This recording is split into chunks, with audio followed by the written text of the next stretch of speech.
This episode is brought to you by the Slash and Cast Podcast Network. Learn more at slashandcast.net. There are legends around here. He died my G fucking king of the zombies. Even if only in their own minds. Forgotten, but not yet dead. I want to play a game. Some have tried to stop them, but they keep coming back. Don't let the door hit you in the ass on the way out. Coming to entertain you. They are the Crystal Lake Soldiers.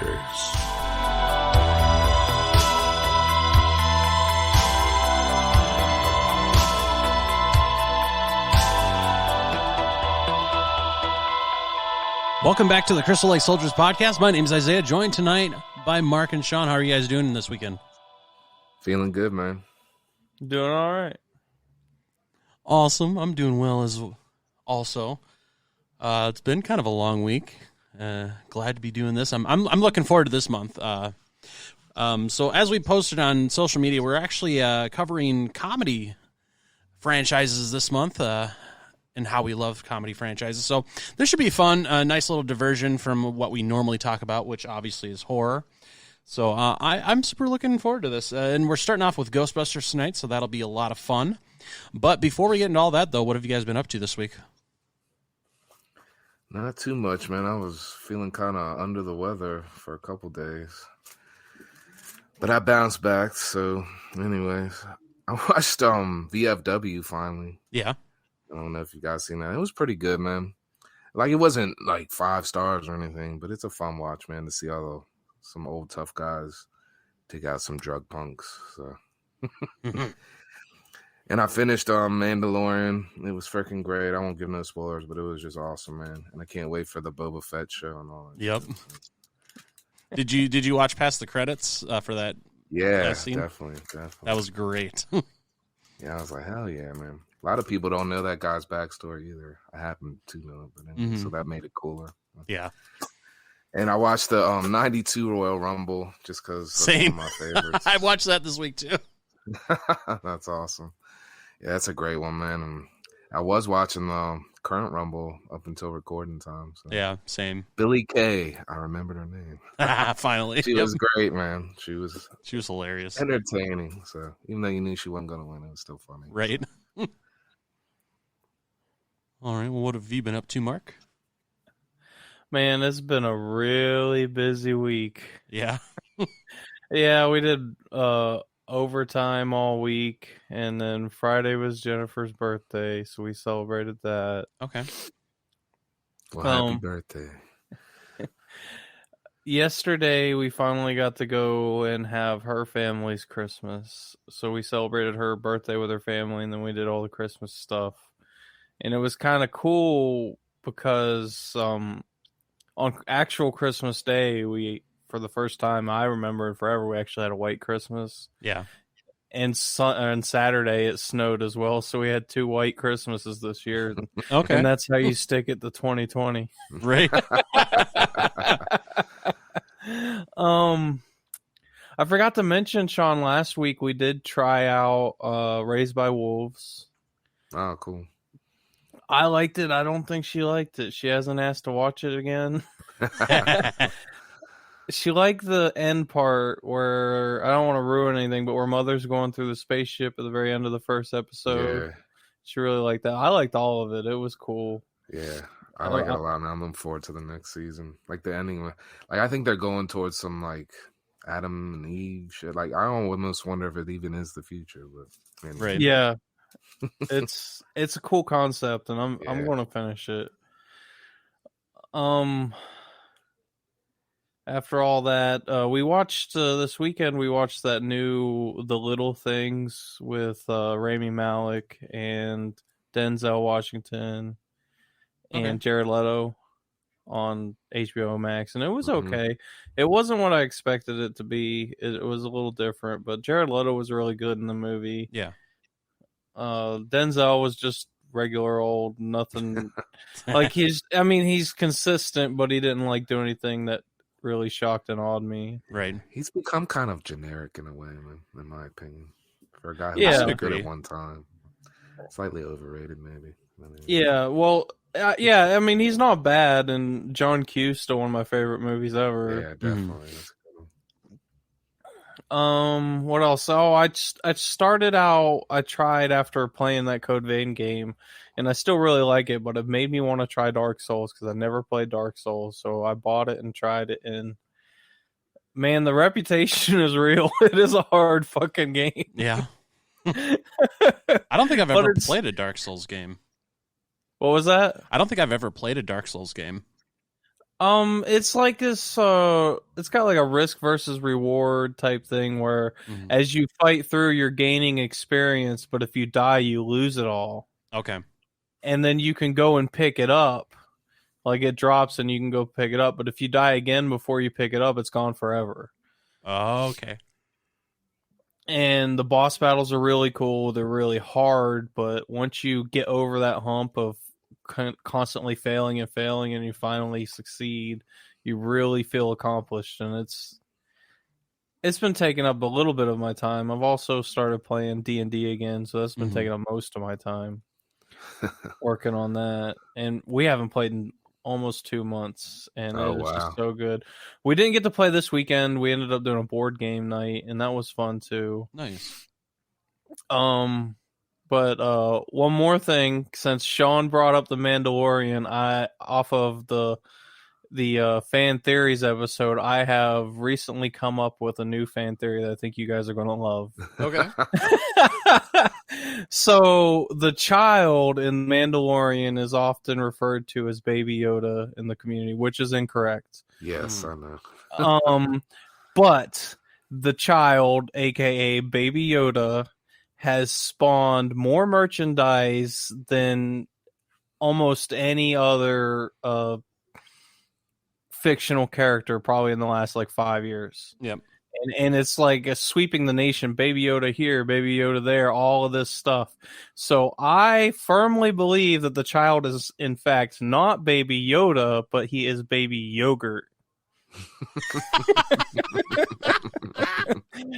Merchandising.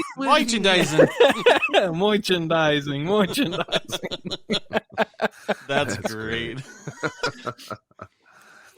Yeah, I was like, I don't think anybody's gonna call him by his real name because everybody's so used to Baby Yoda. They're not gonna his name if they hear it. Yeah, because everybody should know his name now, and they're still calling him Baby Yoda. I don't know. I haven't watched it, but I know it's not Baby Yoda. Grogu, I believe. Yeah. See, that doesn't sell as well, does it? No. Kind of makes you just like, ew. Doesn't sound very good. Just rather just call him the child at that point, you know. Well, he's in Fortnite as the child. Yeah. And they finally did add the Terminator to Fortnite and Predator. Okay. Yes. Predator you can earn without buying. Yeah, I ended up because my 4-year-old has kind of become addicted to Fortnite, so I ended up paying for the battle pass for her on my account. So we got the Predator. Like, I think you don't have to buy Predator, but you had to have the battle pass to do the challenges. So yeah, and you have to kill him. And she's like, "Daddy, can I have V-Bucks?" So I was like, "All right." I go, I guess I'll pay for this crap. There you go. You do have to pay for the Predator and Sarah Connor, though, and it's not the Arnold version. It's the endoskeleton of the T-800 robot. So there's no flesh or anything on it. Yeah, it still looked cool. We didn't do that, but... And they just added Snake Eyes from G.I. Joe, and he looks really cool. That's awesome. They're good at wanting the kids to spend their money, that's for sure. Right? Yeah. Oh, that's so good. Was that about it then? Yeah, pretty much. Mostly working. Yeah. Understandable. Fucking work. Gotta make that money. Don't worry, we'll all be saved and we'll have to work soon, man. But that's a topic for a different show. So. Oh, man. So, yeah, my week's been... It hasn't really been terribly busy, but as for watching stuff, I've been rewatching Schitt's Creek, and then My girlfriend ended up getting me into Parks and Rec, so we've been watching that a little bit. I love that show. I see. When I first tried watching it, it was when it first came out, so it was the first season, and I've heard the first season is not good. And that's kind of what I was getting when I first tried watching it, because I'm like, this show kind of sucks. But no, so we started in the second season, and yeah, it's fucking hilarious. I mean, everything about it's great, with the second season. So we watched a few episodes of that, so that'll be more watching of that. I'm going to have to end up getting Peacock now just so I can watch that, which, I mean, it'll all end up working out anyways, because seeing as WWE Network is being sold to NBC, so it's going to be a part of that now anyways, so you'll have... It's crazy, man. I don't get it. It is. It really is. $5 a month now to get the network. So. Yeah. Well, that's with commercials. I mean, if you want no commercials, then it's the normal $9.99 or whatever it is. But then you have everything that Peacock has also. Man, everything is getting a streaming network now. Mm-hmm. I saw the History Channel has one. The Lifetime Network has one. There's just Hallmark NBC has now. one. There's probably going to be a Fox one. Yep. It's cord crazy. cutting, saving money days. Right That's all part of that net neutrality that we lost. Yeah. Mm-hmm. Everybody can charge you $1 now. So. Yep. Yeah. So definitely been watching some of that. Also watched, like I said earlier when you mentioned it, I've watched the 92 Royal Rumble. I watched the 2000 Royal Rumble match. I've watched the 95 Royal Rumble match. I watched the 2001 Royal Rumble match. I watched both the men and women's Royal Rumble match from 2019 again. I mean, I've been watching a lot of Royal Rumble matches this week. Yeah. Kind of got me to the point where I'm like, all right, I'll just pay the $9.99 so I can watch the Royal Rumble again this year. So did that, and then ended up, spending the weekend with the girlfriend. It was her birthday this weekend, so we just kind of hung out and watched movies and did dinner and stuff, and it was fun. But yeah, other than that, I haven't really been watching a whole lot. I haven't even really been playing much for video games at all. I've played a little bit of Destiny, a little bit of Red Dead Redemption, and that's really about it. I've been otherwise either at the girlfriend's or working or watching Royal Rumble this week, so not a whole lot going on really. But that's all right. I don't mind, because it's been kind of a more relaxed kind of week in comparison to, what it's been lately, just with work and everything else. So it's been a needed rest. That's for sure. But yeah, other than that, yeah, definitely not a whole lot going on. Oh, and then obviously the watched Ghostbusters. I didn't get to actually watch Ghostbusters 2. I just ended up not having time this weekend. I didn't have time to watch either one. I'm going off of memory.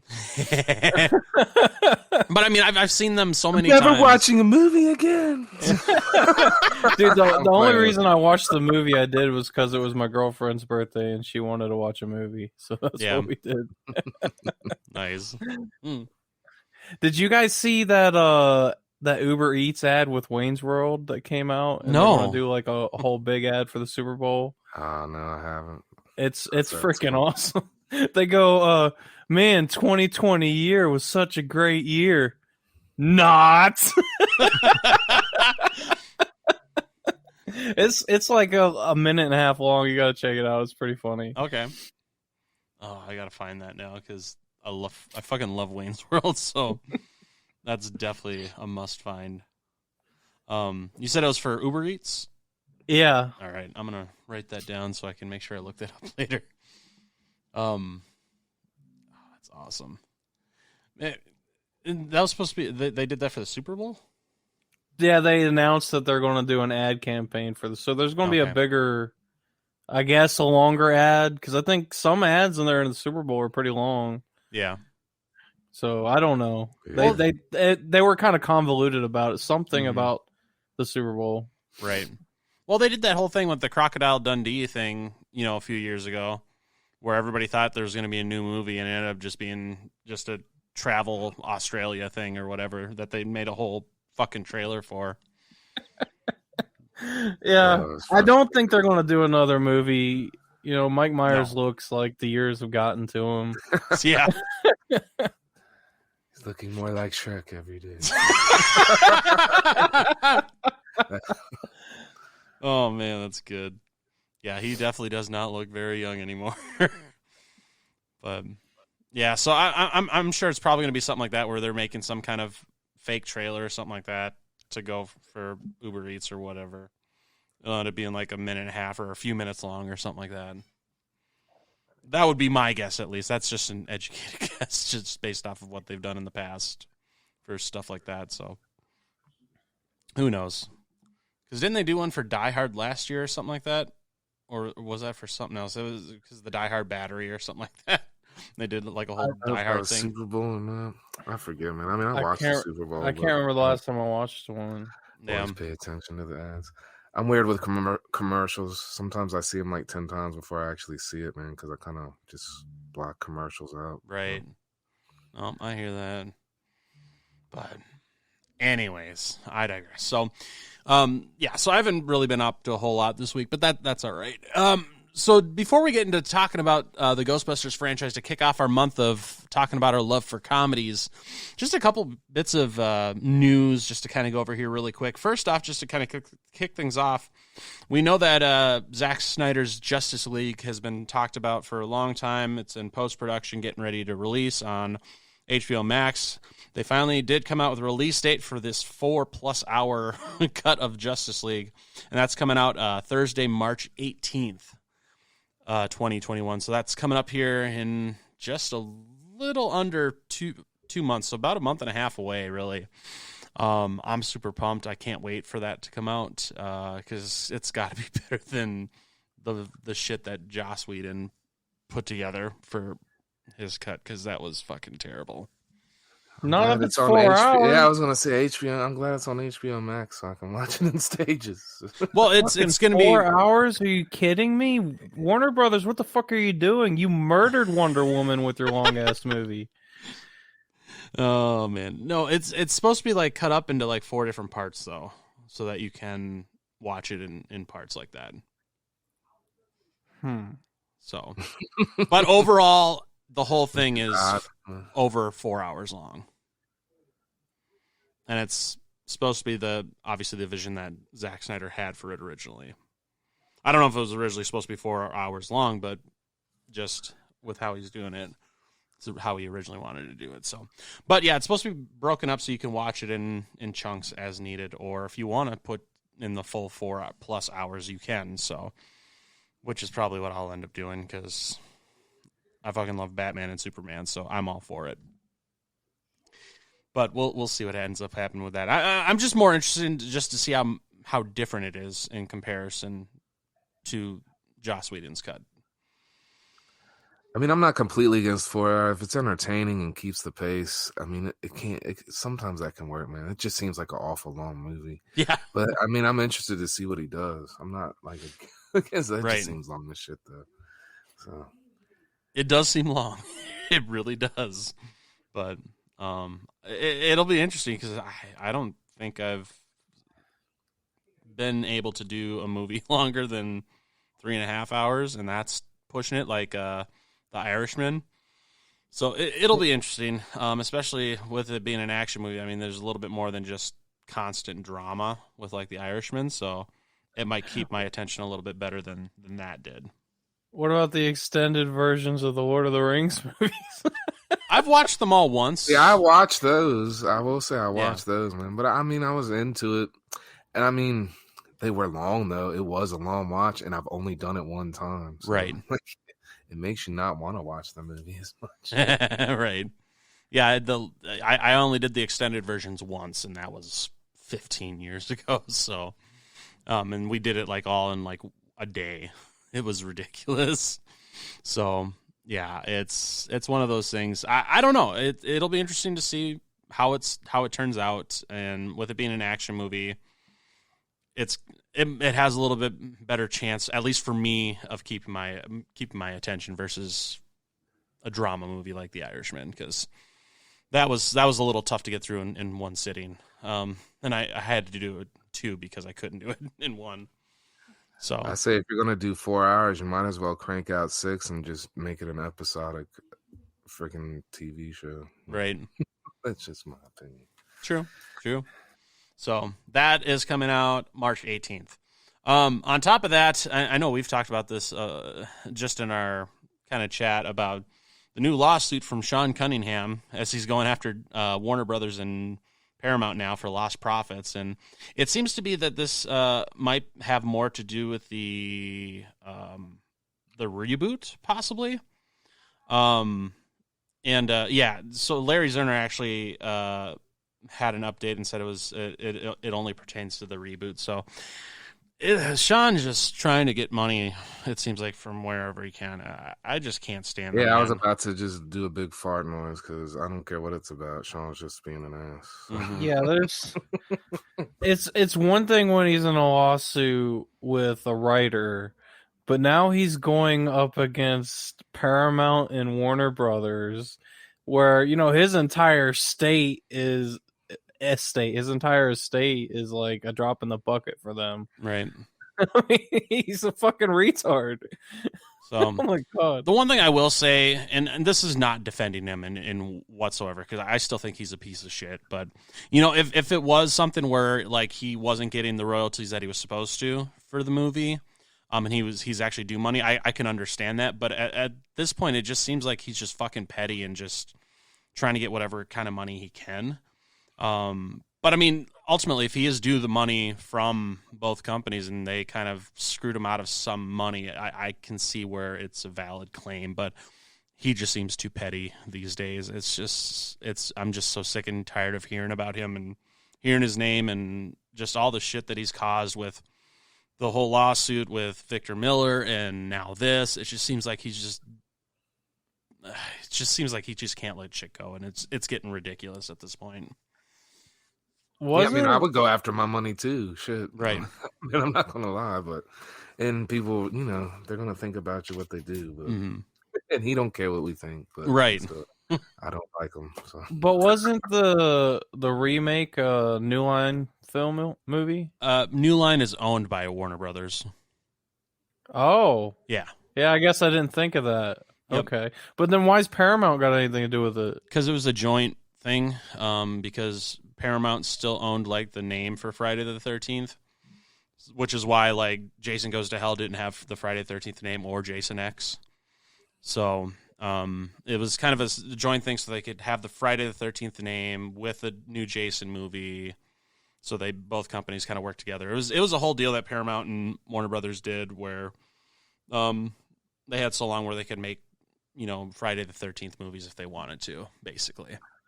Man, I fucking hate American copyright law. This shit is so fucking convoluted. It is. It really is. So, yeah. So that's all I'll have to say about that. Sean Cunningham just seems like he's being petty, and whether or not he is owed the money, I don't really fucking care. I'm tired of hearing about him suing, different people with regards to the Friday the 13th franchises. It's just getting old at this point. It really is. But so that's going on now on top of the whole Victor Miller thing, and we still haven't heard a judgment on that yet because I guess one of the judges that was overseeing that case ended up dying. So there was a panel of like 3 judges, and one of the judges died. So they don't know. That's why we haven't heard anything yet. It seems like from what they were saying. Is that's a possibility of why a judgment hasn't come forth yet. So I guess they don't really know what they're going to do at this point. It's got a death curse. It really does. It seems like this whole fucking franchise just has a death curse. It's just ridiculous. But from there, the last piece of news that I have for tonight, and this is kind of more of a happy piece of news, is NECA, who obviously does the figures and whatnot for a lot of horror franchises. Seems like they might have struck a deal to make Universal Monsters now. So they've teased a Frankenstein's monster figure in the last few days, and it looks fucking amazing. So if they're able to get like the whole Universal Monsters franchises off and start making the figures for them, I would be super pumped for that because it's been a while since we've gotten some good like Universal Monster figures collectibles. So, and I never buy figures. I'd probably buy that, man.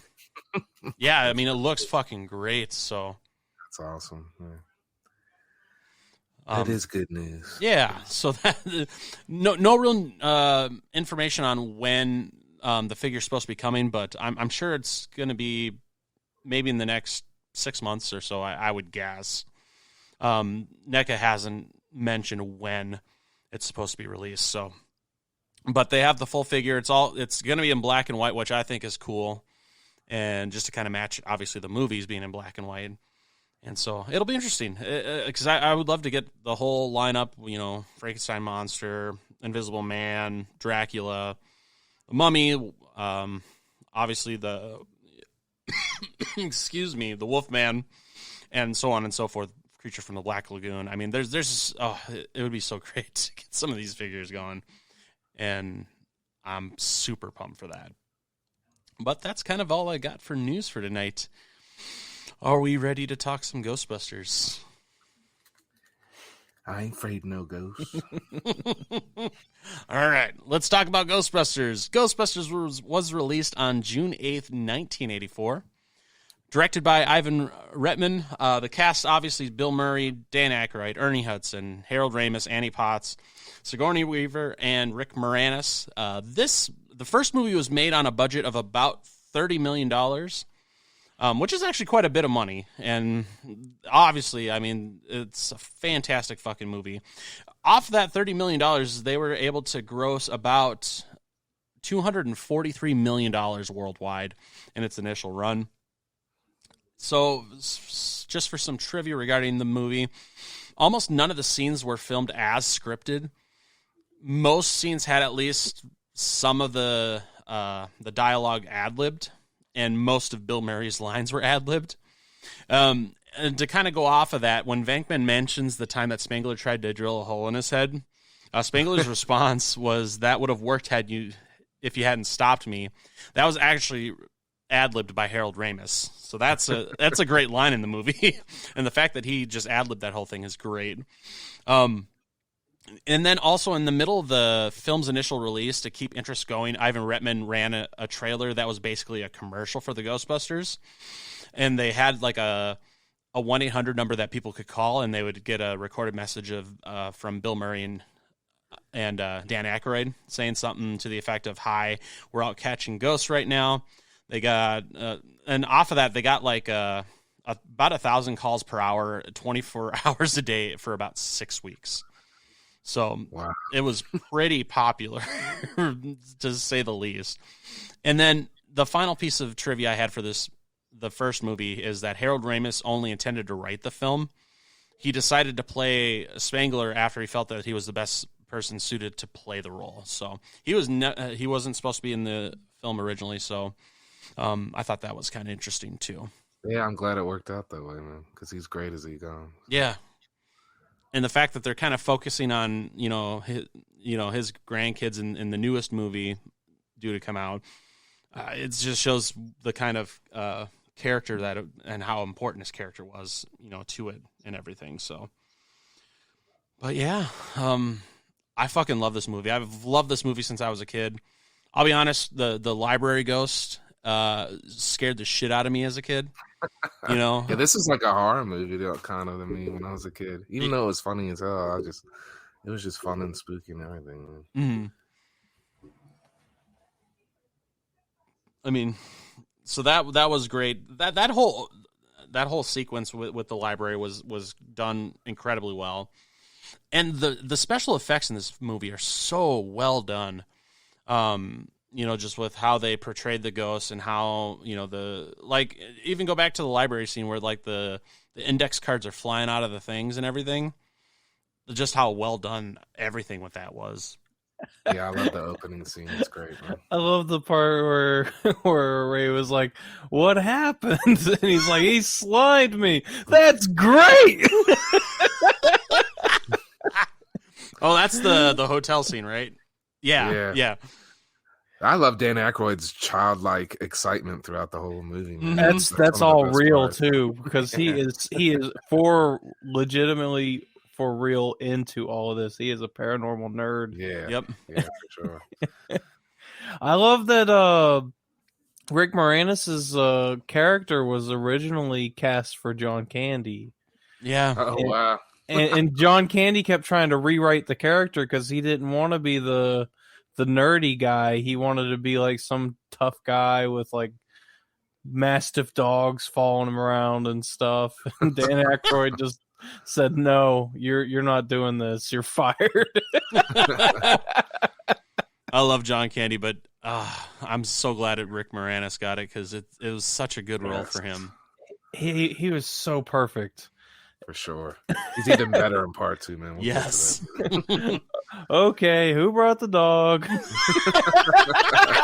He's like the party man. Like, he loves to free. Yeah, he's like the nerdy guy, but everybody. he breaks the tropes. He's not a shut-in. He's super social. He loves people. He Yep. loves entertaining. Yeah, I took it as he wasn't aware that he was a dork. So he really thought he was the cool, involved in everything happening dude. Yep. Well, it worked because Which people is still cool, went to yeah. his parties. Yep. Oh, it's so good. I love when Ernie Hudson was interviewing to be on the team, and then she was listing out all these things, asking him if he believes in this and that. It's like the Loch Ness Monster and paranormal readings and all kinds of stuff. And he says, "If it comes with a paycheck, I'll believe anything you tell me." Oh, I've always loved Ernie Hudson in these two movies. He does such a great character that just melts so well with the rest of them.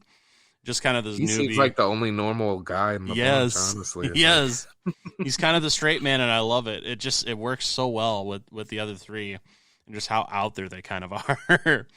Especially with Venkman. I mean, Venkman's really kind of out there and just doing Man, his when own I was thing. a kid, I thought he was like some ladies' man and shit. This movie, like, he's my favorite character still. He's so full of himself and obnoxious and ridiculous. It's freaking great. Yep. When he comes in her apartment for the first time and he's like twinkling, or he's got his fingers on the piano. He's like, Yeah. they hate this. I just love to mess with them. That's right. Pinkman's here. And then she's like, "You're not like any other scientist I've met." And he's like, "Yeah, they're usually all stiff, huh?" And she's like, "No, you're more like a game show host." So good. Oh man, that whole dynamic between Venkman and Dana is just so great. There is no Dana, only Zool. She's like, I want you inside me. And he's like, that'd be cool, but there seems a little crowding in there right now. Oh man, that's so good. Oh, How about all the one-liners that come from this film? Like, So many. back off, man. I'm a scientist. And I can't even think of all of them now. You're right. No human being would stack books like this.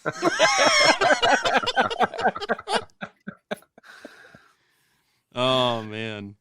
Well, what about William Atherton? I mean, we talked about Die Hard, back in December, and he played a sleazy guy in the first two Die Hard movies, and here he's fucking Walter Peck, who's just as sleazy, just easily to hate. I mean, it's fucking great. He's like one of the best villains. Yes. The people that play villains in movies, it's so good because he's so easy to hate in this movie too. He got his ego bruised and couldn't let that shit go. Yep. Fucked up the whole city. I wouldn't do that. I love the part too. They're in the mayor's office, and he says something about dickless or whatever, and then the mayor's like, "Is this true?" And then Bateman's like, "Yes, it's true. This man does not have a dick." Oh man, Bill Murray is a national treasure. He really And is. this movie has such a freaking killer cast. It's insane. Yeah, Yeah, top notch for sure. definitely very, very impressive cast in this fucking movie. Janine, Honestly, she's got a small part, man, but she's like the typical tough raised in New York chick, man. Yep. She's fun in this movie too. They get their first call, and then she's like all tired of it, and she's like, "Yes, of course they're serious." And then they must say something like, "Well, we'd like to hire them or something." And she's like, "Really? We got one." It was so good. Oh man, and then that because that's when the whole hotel thing happens, and then that's when we first meet Slimer, which I've always fucking loved Slimer, even before watching the cartoon. Just with the original movie, Slimer's just fucking great. Just the perfect ghost for this. It's just so goofy, and it's so goofy looking in this, like, because they almost play the movie almost like it's. Because we all know it's a comedy, but they do have kind of the horror element to it, and just having that cartoon-looking ghost is just makes it so good, I think. And obviously, Slimer became such he looked more scary in the movie than he did in the cartoon, because he was like had like chubby like skin folds and things like that, and the big old teeth. Like in the cartoon, he was all cutesy. Yep, definitely, man. He looked like some kind of. I mean, he was a goofball, but he had a much scarier look. I agree with that. I always loved how everybody grabbed on him, and Slimer he even gets credit in the second movie. So. Yep. Didn't Ernie Hudson get denied his own role in the cartoon? I thought I heard something about that. Because I could have swore I heard they said he didn't sound anything like the original actor, and he was the original actor. Oh, wow. Oh man. I actually met him once. I wish I'd have known that, man. That'd have been a good question. I remember hearing something about that, and I think you're probably hit the nail right on the head with that. I think that's probably what happened. Because I remember I was reading about that a while ago when I was just researching the Ghostbusters TV shows, or the cartoons rather. So, but I do remember something about that to that effect. So I think that's hilarious. Especially, I thought he didn't sound like the original actor. That's just too good. But I mean, because you had Slimer in this, which looked great, and like I said in the beginning, all the ghosts look great, and there was such a variety of how they looked. It just kind of added to the whole thing of it, because you had the different ghosts, but then also, I mean, at the end, you like the fucking Stay Puft Marshmallow Man too. That was just completely out there. And I love that shot of him, like you see him through the buildings at first, and then they go back to the Ghostbusters and they flash, and you see him come around the corner. Mm-hmm. That's a great shot. But like, oh shit, a giant. Well, I mean, I love like the whole dilemma of, as soon as like you're ordered to like don't think of anything, you're instantly going to think of something. Yep. You can't help it. God, we'd all be like kind of screwed, I would think. Right? I'd be afraid of what I would think of. It'd probably be way worse than that.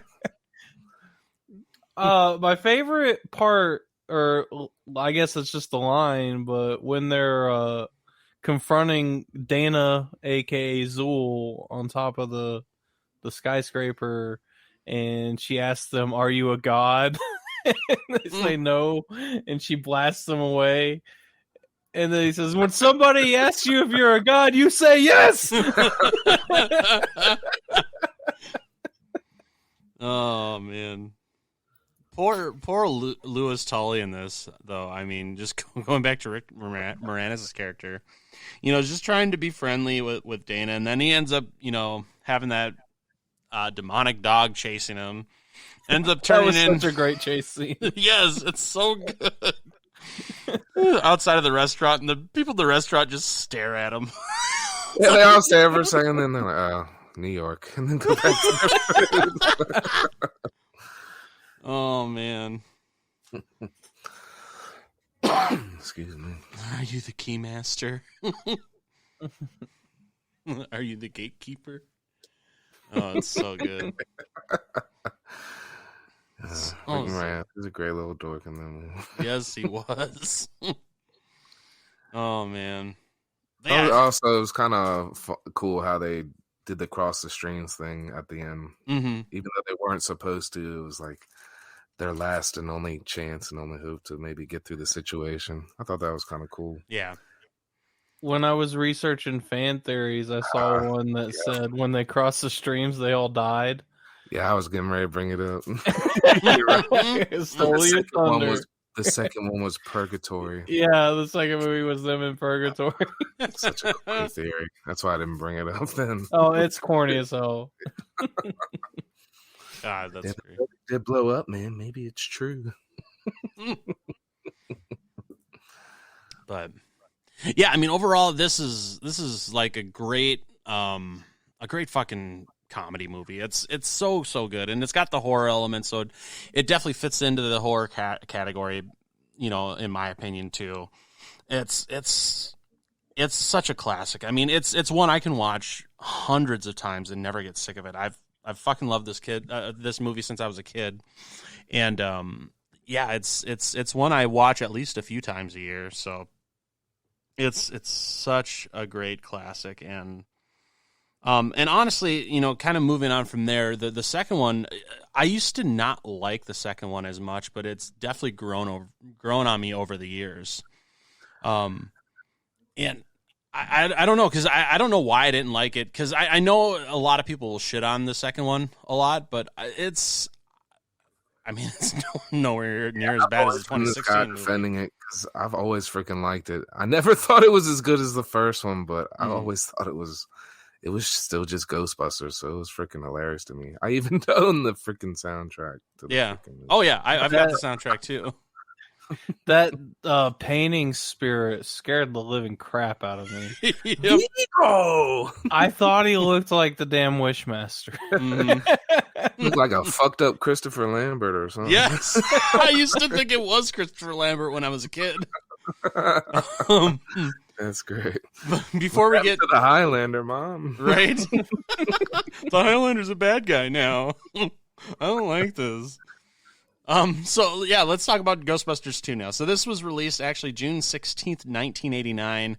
Again, directed by Ivan Reitman. Same cast is back. Had a budget of about $37 million, so a little bit more than the first one. Only made about $215 million, but honestly, in comparison, because it's a sequel, they typically don't make as much money anyways, so I don't think it's that much of a drop, because they still made a lot of fucking money. Now, with trivia for this, the role of Vigo was played by Willem von Homburg. All of his lines were dubbed by Max von Sydow.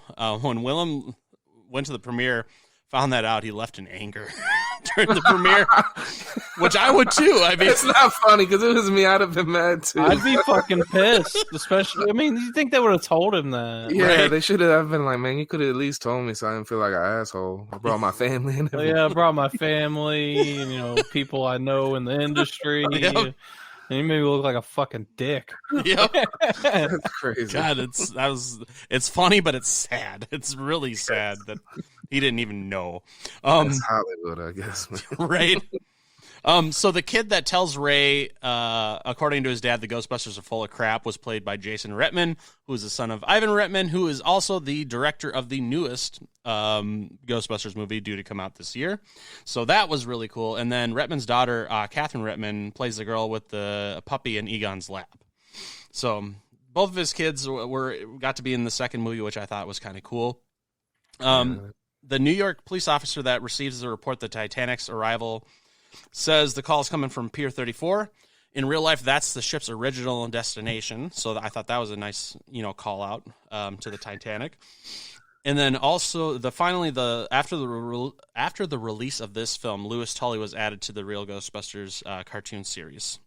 So I didn't know that because it's been a long time since I've watched the Real Ghostbusters. So I guess I never even noticed, obviously when I was a kid. So it evolves towards the end. He becomes a part of it, and then Slimer becomes a real main focus for like the end of the series. Mm-hmm. Like it's even called, they have like a whole separate segment sometimes where it's Slimer and Friends or some shit like that. Yep. But this movie is so good, and I think the whole Vigo character and with the whole painting and everything, and that creepy ass dude who's like the curator at the museum or whatever is just a fucking psychopath. I thought that whole kind of arc and everything was great, and then them trying to steal Dana's baby was a nice touch to that as well. I don't know why I never liked this as a kid, because it's really kind of a solid movie. I love the beginning when they're in the courtroom, man. Like, I love how they tie it in, because they're getting sued by the city for all the damages, right? Yep. That's what it was. Yeah. And Lewis is their lawyer. Yeah, he's got that big old stack of books. I don't blame them for the blackout. Like, it was inconvenient, but once I turned to a dog and they helped me, thank you.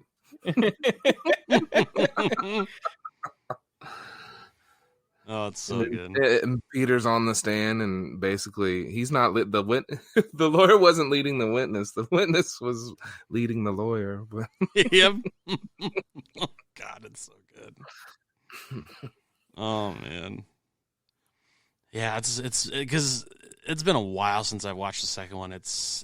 I forget how much I actually love it. And then that whole sewer scene I love too, with the goop and everything. So, yeah. Yeah, I like when they're all down there and they see all the heads. Mm-hmm. I remember it starts with one head that says Winston or whatever, and then there's a bunch of heads around them. Then the heads disappear, and they're like, "We need to get our proton packs," I think. And then they start to go back, and all of a sudden they hear a train. Yep. And Winston gets run over by the train. So. Oh man. I also like how they changed Janine's look in this to kind of go along with the cartoon too. Like, the cartoon really kind of inspired a lot of the stuff that ended up happening in this, between that and then like Slimer being back in the movie too, because he was kind of a main focus of the cartoon and everything too. So it's interesting how much, it kind of just evolved from the first movie to the cartoon series in between, and then to the second movie. So it made it feel like a real universe as a kid. Yeah, it really did. I think the reason why I've never liked this one as much as the first one, it always seems like it leaned more into the goofiness, like sure. Way more. Like, you got the damn Statue of Liberty walking downtown, Yeah, saving her city, man. Yep. Yeah. And then you got the talking painting, and then I don't remember exactly what happens, but I remember the one guy from the art gallery. Somehow you see him as a ghost, and he's trying to steal the baby. He's like the Wicked Witch. Yep. Yeah. He's such a goof, like Janish or whatever. Janish, yeah. He calls him Johnny the whole movie. But And honestly, just a quick side note: who the fuck names their kid Oscar? Seriously. Oh, there's a few Oscars out there in the world. Right. He looks like an Oscar, honey. I like it too when they first go to the art gallery to investigate, and Peter starts taking pictures of the painting. Yep. He's like, "Ego, hurt me. Do it. You're the best, baby. You can go." Like, he's taking pictures of some model or something. So good. So good. I like too, Lewis and Janine hooking up in this. Yes. That was so good. They were made for each other. Two hornball, crazy. I love when they finally defeated the painting. It turned into them. And they were all like in togas and shit, and they were protecting the baby. I like too, right? What is all that's happening? Like, the city's singing, and he's getting weak and frustrated, and Lewis is out there and finally showed up, and he's got his proton pack and he's shooting the thing. And then when all the stuff blows away, he thinks he's the one that saved the day. Like, Yeah. he saved the Ghostbusters in the city. Lewis is great. Finally got to become a Ghostbuster. I actually like that part of it. I thought it was great. It's like, finally Lewis is getting his time in the spotlight. I thought it was great. And the Nintendo controller to control the Statue of Liberty. Oh, it's so good. They had some fun. The ending credits had some fun with the video clips, just showing different little It wasn't really outtakes. It was just like as if they were really living on their life. Kind of outtake. Thought that was fun. And that's Slimer even gets his credit. Right? Oh, Slimer. Who would have thought that, just a random ghost from the first movie would have become so popular? Yeah. Like it did. It's just so good. It's so good. But yeah, I mean the ending was great, even though so far-fetched, but I mean, yeah, it was ridiculous, but I didn't even care. No, it was definitely cartoonish, but I loved it. For sure. Anything else you guys want to cover regarding these two movies? No, man, I think we hit it on the head. All right. If I had to rank them, it would 1 and 2, honestly. Just what it is. Yeah. Oh, I'd like to give a dishonorable mention to that movie that should have never been made. It sucks, and that's all I have to say about it without being bad. So yeah, we don't need to mention that. I'm not a fan of it either. So Slimer was in that though, and his role was great. So kudos to Slimer. Yep, freaking being the only good thing in that movie. So. I can gladly say I've never seen it. Yeah, my daughter made me watch it. So. Likely story, Sean. I knew you were gonna say that too. Did you give your ranking too, Mark? I don't know if I missed it or not. Missed what? The ranking? Yeah, 1 and 2. Okay, perfect. All right, yeah, I'm the same way. It's definitely 1 and 2. 1 is definitely the superior movie, but two's a lot of fun. I've always not always loved it, but once I started getting older, I definitely appreciated it a lot more, and it's definitely good. I fucking love the movie, and I can't wait for the real part 3. Right, Afterlife is going to be amazing. I can't wait. I really can't. But we would also love to know what you guys think. You can feel free to reach out to us through our social media. We're on Instagram, Facebook, and Twitter, all at CLS Podcast. Next week, we will be covering the Naked Gun series, so that's going to be a lot of fun. I actually rewatched those recently, so they're pretty fresh in my mind, but I'm looking forward to watching them again. I fucking love Leslie Nielsen. I love the Naked Gun movies. So Frank Drebin, man. Mm-hmm. I fucking love it. It's gonna be a blast. I'm looking forward to it. But as we leave, though, are there any final words of wisdom? Yes, man. If you get ghosts, of course you're gonna call the Ghostbusters. But when it comes to taxes or legal troubles, who are you gonna call? Louis Tully for all your accounting and legal needs. That's good. I love it. Well, Sean, who do I call to fill this gaping Ted-sized hole in my heart? Right? I don't know, man. Call WWE. Tell them not to run pay-per-views on Sundays. Damn crumb snatchers. All right. Well, we want to thank you guys for checking out this week's episode, and we will see you guys next week.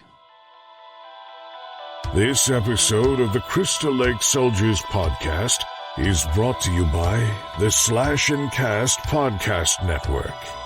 Check us out at www.clspodcast.com or join in the conversation on social media. You can find us on Twitter, Facebook, and Instagram, all at CLS Podcast. Until next time, stay safe, campers.